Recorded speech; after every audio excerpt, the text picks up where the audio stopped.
Machchhu dam બેના 2 દરવાજા 2 ફૂટ ખોલ્યા. દરવાજા રિપેરિંગ કરવાના હોય પાણી છોડાયું. નદીમાં રહેતા લોકોને સલામત સ્થળે ખસેડાયા. નદી કાંઠેના ગામ લોકોને એલર્ટ કર્યા. મોરબી શહેરની ઉપરવાસમાં આવેલા મચ્છુ બે ડેમના દરવાજાનું રિપેરિંગ કામ કરવાનું હોવાથી ડેમની મર્યાદિત સપાટી સુધી પાણી ખાલી કરવાનું હોવાથી નીચાણવાળા વિસ્તારોને એલર્ટ કરવામાં આવ્યા છે. તેમજ મોરબી શહેર બી ડિવિઝન પોલીસ દ્વારા નદીના પટ્ટમાં પેશકદમી કરી રહ્યા છે. તેમને નીચાણવાળા વિસ્તારમાંથી લોકોને સલામત સ્થળે ખસેડાયા હતા.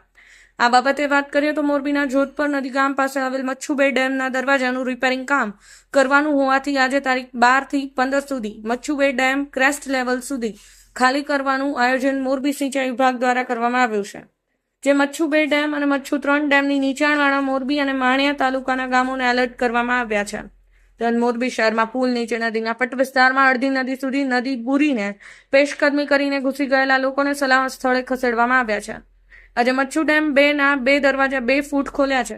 જે પાણી મચ્છુ નદીમાં પાડા પુલ પાસે ફેલાઈને વહી રહ્યું છે. જ્યાં નદી બુરીને પેશકદમી કરવામાં આવી છે. જ્યાં નદી બુરીને પેશકદમી કરી છે જે ચોમાસામાં ખૂબ જ જોખમકારક સાબિત થઈ શકે તેમ છે. ડેમમાંથી પાણી નદીમાં છોડ્યું હોય તેથી નદી કાંઠાના 21 અને મોરબી તાલુકાના 10 ગામોને એલર્ટ કરવામાં આવ્યા છે. ત્યાં જોધપર, લીલાપર, ભડિયાદ, ટીંબડી, ધરમપુર, અમરેલી, વનાળિયા, ગોર ખીજડીયા, માનસર, નવા સાદુલકા, જૂના સાદુલકા, રાપર, ગુંગણ, નારકા, બહાદુરગઢ, નવા નાગડાવાસ, જૂના નાગડાવાસ, સોખડા, અમરનગર, મોરબી, વજેપર તેમજ માણિયા મિયાણા તાલુકાના વીરવદરકા, દેરાળા, નવાગામ, મેદપર, હરિપર, મહેન્દ્રગઢ, ફતેપર, સોનગઢ, માણિયા મિયાણા, રાસંગપર વગેરે ગામોના લોકોને એલર્ટ કર્યા છે. શ્રીકાંત પટેલ, સમય 24 ન્યૂઝ.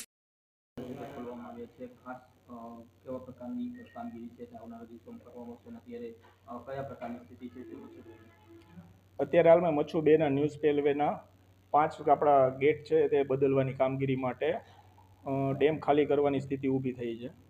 એના માટે અત્યારે આપણે 9 અને 10 નંબરના 2 ગેટ 2 ફૂટ જેવા ખોલવામાં આવ્યા છે, જેનાથી 1400 ક્યુસેક જેવું પાણી નદીમાં રિલીઝ કરવામાં આવ્યું છે.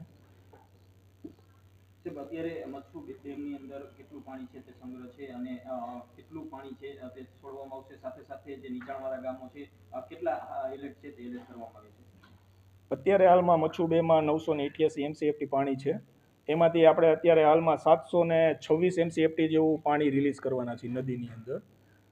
નીચાણવાળા વિસ્તારની વાત છે તો અત્યારે અમારા બધા સંલગ્ન ડિપાર્ટમેન્ટ, રેવન્યુ, પોલીસ ડિપાર્ટમેન્ટ બધા સાથે મળી અને ઓલરેડી સાઇટ ઉપર છે.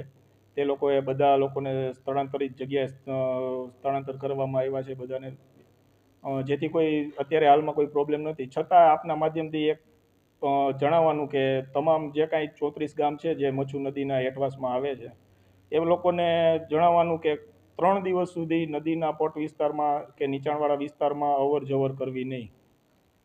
ખાસ અત્યારે 2 દરવાજા છે તે 2 ફૂટ ખોલવામાં આવે છે. આવનારા દિવસોમાં જરૂર પડે તો વધુ દરવાજા ખોલવાની સ્થિતિ આવી શકે તેવી છે. અત્યારે હાલમાં સ્ટાર્ટિંગમાં આપણે 2 ગેટ 2 ફૂટ જે ખોલ્યા છે એમાંથી 1400 ક્યુસેક પાણી રિલીઝ કર્યું છે. એ 1400 ક્યુસેક પાણી મચ્છુ 3માં થઈ અને ટેલ સુધી આપણે માળિયા સુધી પહોંચી જાય પછી જે જરૂરિયાત મુજબનું પાણી રિલીઝ કરવામાં આવશે. અને જે અત્યારે જે 1400 છે એમાં વધારો થઈ શકવાનો જ છે. એટલે એ માટે નીચેના ગામવાળા ગામ લોકોને વિનંતી કે ત્યાં અવર જવર કરવી નહીં. અત્યારના જે કોઈ જથ્થો રિલીઝ કરવામાં આવ્યો છે એમાં વધારો થવાની શક્યતા પૂરેપૂરી છે. હા, પીવાના પાણી માટે અત્યારે હાલમાં આપણી પાસે જે ક્રેશ લેવલથી નીચે આપણી પાસે જે જથ્થો રહેશે તે પીવાના પાણીનો ઓછામાં ઓછો 10 દિવસનો બફર સ્ટોક રહેશે.